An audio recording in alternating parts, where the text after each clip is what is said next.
Salutations. Pour introduire ce qui sera dit par notre cher et culotté présentateur australien, je vous suggère donc de jeter un œil à la présentation officielle de ce qu'est le Grand Reset pour vous faire votre propre opinion, et je vous rappelle d'ailleurs que j'y ai traduit un docu, certes un peu décousu pour une compréhension parfaite, mais il permet d'y faire un tour d'horizon assez global, et je vous conseille également ceux de mes homologues agents numériques, en lien à côté. En parlant d'une éventuelle administration démocrate aux États-Unis dans un article à lire absolument dans l'émission Australie de cette semaine, le docteur David Adler demande ce que Joe Biden et Kamala Harris à la Maison-Blanche signifieraient pour la paix en Israël et au Moyen-Orient, et ce n'est pas joli. Comme le souligne Adler, Biden a promis de démanteler une grande partie de l'héritage extraordinairement réussi de Trump et de revenir à la mauvaise vieille époque d'Obama qui se blottissait contre l'Iran. Le fait de donner des ressources et d'enhardir l'Iran rendrait la guerre plus probable, dit Adler. Et bien sûr, Kamala Harris, dont le chef de cabinet Karine Jean-Pierre a été décrite comme un détenteur radical d'Israël, elle a déjà commencé, s'est déjà engagée à commencer à rembourser les organisations palestiniennes que Trump a cessé de financer en raison de leur lien avec le terrorisme et qui, selon les termes de David Adler, ne feront qu'alimenter davantage la violence. Comme je l'ai dit, je dois lire La paix demain. Mais d'abord, Jackie Lambie, elle est l'une des 12 sénateurs de Tasmanie. Ouais, 12 sénateurs. Je peux pas vraiment dire ce qu'ils font tous, mais clairement, restez bien informés sur les questions qui pourraient intéresser les personnes qui lui versent son salaire. Elle n'est pas si important que ça. La voici au Parlement, cette semaine, affichant fièrement sa propre ignorance. Une nation a déposé une motion critiquant le Forum économique mondial pour avoir présenté une proposition obscure dont je n'avais jamais entendu parler, une chose étrange dont personne n'a jamais entendu parler, d'ailleurs, en dehors des coins les plus sombres de Sky News après les émissions de nuit.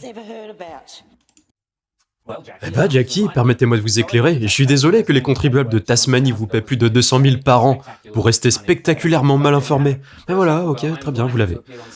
Tout d'abord, bien que je sois ravi d'apparaître sur Sky News après la tombée de la nuit et même d'apparaître dans les coins les plus sombres de Sky News après la tombée de la nuit, je parle du Grand Reset dans Outsider depuis 2 mois, qui est en fait une émission de jour. En effet, c'est l'émission numéro 1 de toutes les émissions de jour de Sky News chaque semaine. Alors s'il vous plaît, lorsque vous essayez d'insulter les gens, cela aide si vous êtes au moins un tout petit peu plus précise.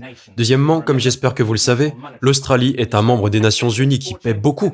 Nous sommes membres du Fonds monétaire international et le contribuable australien dépense une fortune pour envoyer des politiciens et des fonctionnaires de haut niveau, année après année, dans le luxe, au Forum économique mondial de Davos pour aider à définir les structures économiques mondiales. C'était Matthias Corbyn au début de cette année et le prince Charles, notre futur monarque. Alors lorsque ces 4 organismes extrêmement puissants et influents font la queue pour nous dire ce qu'ils prévoient pour notre avenir économique, il vaut peut-être mieux un peu plus prêter attention au Forum économique mondial qui se réunit chaque année en janvier à Davos. Vous aurez entendu parler de l'expression Davosman Jackie. Elle désigne tous les zillionnaires et les pop stars et les papes et les princes et les hommes politiques qui se réunissent chaque année pour tracer notre avenir. Je suis sûr que vous en avez entendu parler de Bono Jackie. Eh bien, le Forum économique mondial de Davos de l'année prochaine a été repoussé au mois de mai à Lucerne, probablement à cause du C19. Mais c'est à ça que vous devez vraiment prêter attention, Jackie. Le Davos de cette année est très différent de tous les précédents. Le Forum économique mondial, les Nations Unies, le Fonds monétaire international et un certain nombre de personnes dont le prince Charles ont promis conjointement que le Forum économique mondial de 2021 servirait à introduire, par le biais d'un vaste réseau de grandes entreprises technologiques, de mouvements d'activistes en ligne et de gouvernements locaux et nationaux respectueux de la loi, ce qu'ils appellent le Grand Reset. Ce n'est pas un ciel d'été après la sombre théorie de conspiration fantasque, Jackie. C'est un engagement mondial pour remodeler toutes nos économies et nos lois et passer une nouvelle forme de capitalisme qui se concentre sur des émissions net zéro pour utiliser toutes les opportunités du C19 afin de lutter contre le réchauffement climatique. Vous pouvez penser que c'est une bonne chose, vous pouvez penser, que c'est une chose terrible, je sais pas. Mais ce qui est impardonnable, Madame Lambie, c'est que vous n'y pensiez pas du tout. Si elle est mise en œuvre avec succès, le Grand Reset aura indéniablement et délibérément des répercussions extrêmes et peut-être terribles pour chacun de vos électeurs. L'ignorance, sénateur, n'est pas une excuse. Le Grand Reset est déjà largement annoncé sur des affiches et des publicités au Royaume-Uni et en Europe. Et il ne fait aucun doute qu'elle ne tardera pas, vous ne posséderez rien et vous serez heureux n'est qu'un de leurs slogans marketing. Je suis sûr qu'il y a beaucoup de Tasmaniens, Jackie, qui pourraient ne pas être d'accord avec cette proposition. Laissez-moi donc remplir les blancs pour vous, Jackie. Le plan consiste à remplacer les actionnaires des grandes entreprises par des parties prenantes qui se trouvent être des bureaucrates de gauche et des fanatiques du changement climatique, remplacer les petites entreprises et les entreprises privées par de grandes technologies et de grandes entreprises. Le portefeuille de Madame Kerfump s'épuise et les émissions zéro de Greta Thunberg débarquent. La démocratie et la libre entreprise sortent par la fenêtre et le contrôle du gouvernement totalitaire se glisse par la porte de derrière. Mais rappelez-vous, ce n'est pas seulement un grand reset, c'est une grande déception, car pour amener des gens ordinaires comme vous et moi, Jackie, à délaisser beaucoup de droits et de libertés que nous prenons actuellement pour acquis, l'objectif déclaré à plusieurs reprises par ces organisations est d'utiliser délibérément le C-19 comme prétexte pour recourir à tous les outils politiques et autoritaires, comme le dit le prince Charles, qui sont actuellement utilisés dans le monde entier pour éradiquer le virus, tels que le verrouillage des zones d'exclusion, la fermeture forcée des entreprises, les lourdes amendes rendant les protestations illégales, etc., etc. Mais maintenant, pour éradiquer les émissions de carbone, ceux qui sont derrière ce système sont catégoriques. Il peut y avoir et il n'y aura jamais de retour à la normale.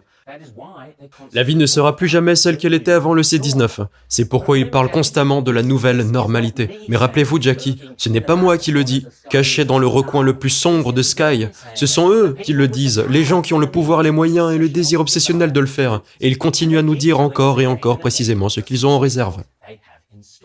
Maintenant, c'est une époque historique et le moment non seulement pour combattre les virus graves, mais aussi pour façonner le système.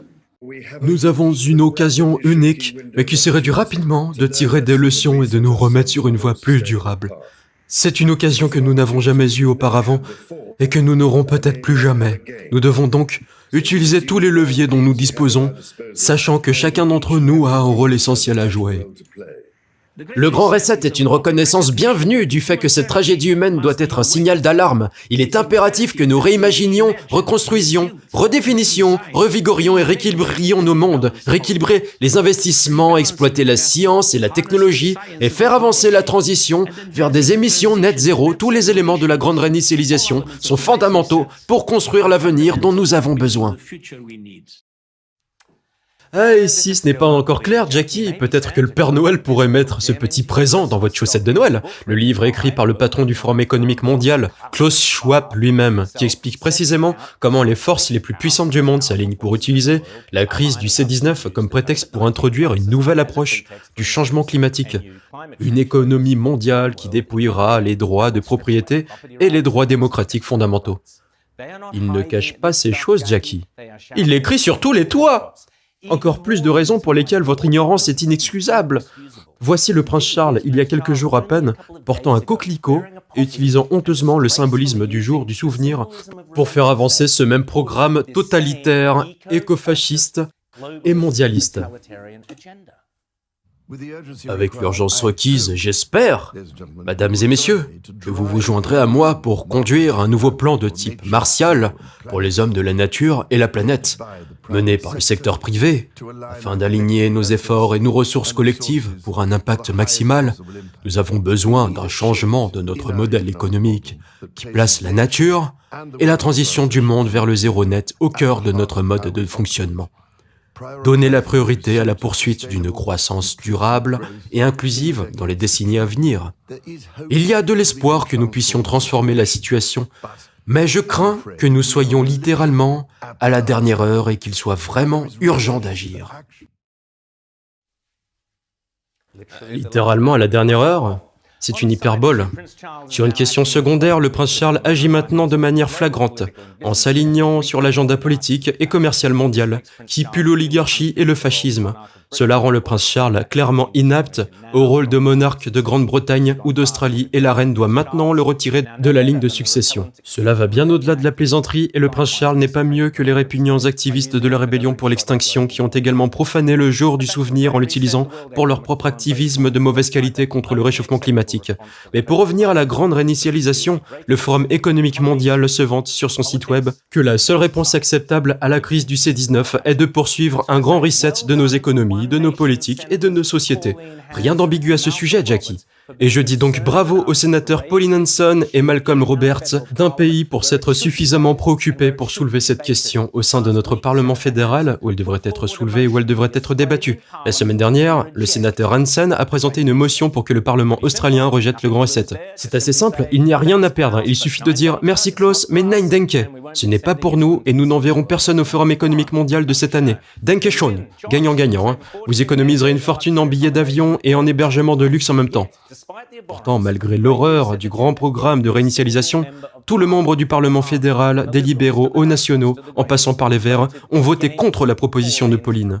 Honte à tous les parlementaires du Premier ministre à Jackie Lambie d'avoir été trop paresseux ou trop ignorants pour comprendre cette attaque proposée contre notre mode de vie démocratique.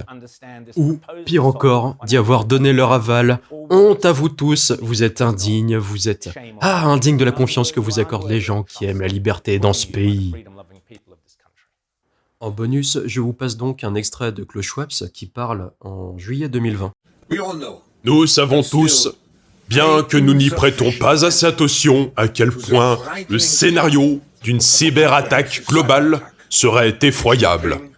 Cela se traduirait par un arrêt total de l'alimentation électrique, de transport, de services hospitaliers de notre société dans sa globalité. Et face à cela, la crise du C-19 n'est qu'un petit désagrément comparé à une cyberattaque majeure. La crise du C-19 arrive à point nommé pour nous pousser à tirer les leçons en termes de cybersécurité et afin de parer à notre manque de préparation face à une potentielle cyberpandémie.